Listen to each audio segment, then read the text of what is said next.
El dar profilaxis con quinolonas, que nosotros no lo usamos tanto, pero en otros países sí es frecuente, disminuye la susceptibilidad de E. coli, Klebsiella y Pseudomonas aeruginosa. Acuérdense que las quinolonas, la ciprofloxacina es el único agente antiseudomonas que se puede dar por vía oral. Entonces, en el paciente adulto que sí se utilizan mucho las quinolonas, pues tenemos el problema de disminución de la sensibilidad a estas, ¿sí? Bueno, en un estudio, esto es un estudio, tenemos estudios más modernos. Muestro este porque a partir de esta época fue que se empezó a instituir los esquemas antimicrobianos que ahora tenemos para el manejo de la neutropenia febril. Entonces, como lo dice la literatura, predominan gram negativos sobre gram positivos y los más frecuentes son enterobacterias como E. coli, Klebsiella y Enterobacter cloacae, y seguido de gérmenes no fermentadores como Pseudomonas aeruginosa. Y de los gram positivos están los Staphylococcus aureus negativo, Staph aureus y algunos otros. Bueno, también existen factores de alto riesgo para tener una infección bacteriana invasora, sepsis y también para mortalidad de niños con cáncer y neutropenia febril. Primero, la edad. Los niños más pequeños tienen mayor riesgo de infección bacteriana invasora. El tipo de cáncer, las neoplasias de la sangre, la leucemia es mucho más, predispone a mayor riesgo de infección y sepsis. La enfermedad de base en el momento de la inducción también depende, bueno, si es leucemia, si es linfoma, si es un tumor sólido. La recaída o la presencia de un segundo tumor también son factores de mayor riesgo. El intervalo de aparición menor de 7 días entre el término del último ciclo de quimioterapia y el inicio de la fiebre también es un factor de riesgo. La predicción de la neutropenia mayor a 7 días, o sea, mientras más dure, es un factor de riesgo. Cuando tenemos fiebre mayor de 39 al inicio, cuando tenemos datos clínicos de respuesta inflamatoria sistémica, que como en este caso la mayoría son asociadas a infección, pues sí podemos decir sepsis. Cuando existe compromiso respiratorio y o intestinal, tenemos más riesgo. Cuando existe alguna comorbilidad asociada, si a pesar de tener leucemia, el paciente con leucemia es hipotiroideo o es diabético o tiene Down, que es una predisposición para la leucemia, aparte de Down, hipotiroidismo y leucemia, pues tiene mayor problema, ¿sí? Cuando tenemos las cuentas de neutrófilos menores a 100, el recuento absoluto de neutrófilos menores a 100 células por milímetro cúbico, el recuento de plaquetas menor a 50,000, cuando tenemos alta la proteína C reactiva, valores de interleucina 8 mayores de 300, que este parámetro casi no lo utilizamos en el hospital, bueno, por falta de recursos, y si tenemos una bacteriemia demostrable, pues tenemos mayor riesgo de un mal pronóstico, ¿sí? Ahora, también existe una clasificación dependiendo del riesgo de infección bacteriana invasora. Consideramos de alto riesgo para una infección bacteriana invasora cuando tenemos pacientes con neutropenia febril con o sin foco evidente, excepto abdominal. El escenario B son pacientes con neutropenia febril con foco infeccioso abdominal y el escenario C son pacientes con neutropenia febril con choque séptico. De acuerdo a estos tres escenarios va a depender el inicio o el tipo de profilaxis que utilicemos para el tratamiento de estos pacientes. Y cuando tenemos bajo riesgo para infección bacteriana invasora.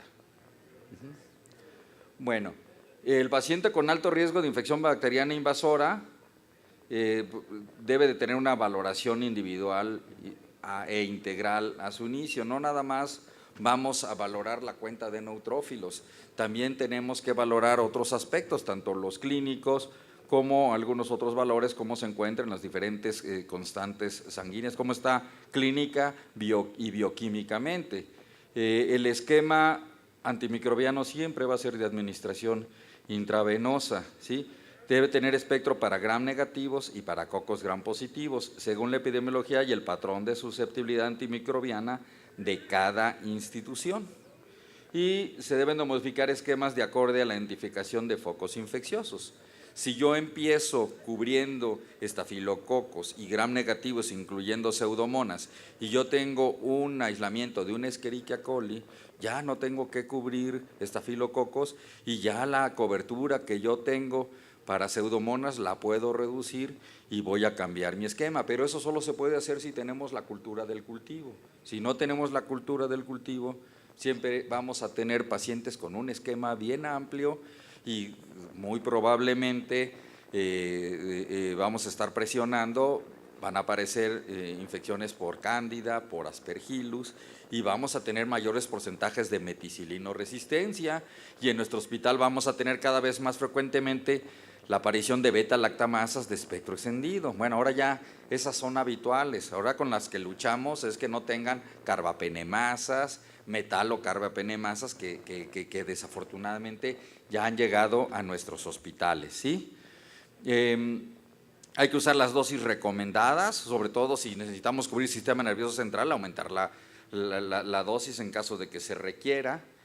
En pacientes con foco clínico evidente hay que adicionar la terapia de amplio espectro antivictoriano, el fármaco más indicado según el foco existente. Por ejemplo, tenemos un paciente con leucemia que está neutropénico y tiene otitis media, bueno, cefepima va a cubrir neumococo, cefepima va a cubrir, entonces no tengo que hacer ninguna variación. O si empecé con piperacilina tazobactam, no tengo que hacer ninguna variación. Pero si tiene compromiso abdominal y yo con cefepima, amicacina, no estoy cubriendo no estoy cubriendo ni enterococos, ni estoy cubriendo anaerobios, tengo que modificar y posiblemente lo mejor sea iniciar con piperacilina tazobactam. En pacientes sin foco clínico evidente se recomienda usar asociaciones que incluyan un beta-lactámico con acción antiestafilocócica, que es lo que hemos dicho, y acción antiseudomonas más un aminoglucósido. Anteriormente, ¿no? Hace 10 años el esquema era cefalotina con amicacina, pero no teníamos el porcentaje de meticilino resistencia que tenemos ahora, no teníamos el porcentaje de sobreinfecciones con gérmenes no fermentadores. Ahora, desde un inicio, cubrimos estafilococos meticilinosensibles y desde que se cubrían con cefalotina, pero cubrimos pseudomonas desde un inicio, y antes no se hacía. Y tiro por viaje vamos a tener pseudomonas. Bueno, ya esto es bien importante. Los pacientes que tienen otro tipo que tienen neutropenias y que no son oncológicos no van a ser los mismos agentes. Aparte, los pacientes que tienen neutropenias congénitas no la van a tener nomás en la quimioterapia como lo tienen los pacientes oncológicos, sino que lo van a tener toda la vida, ¿sí?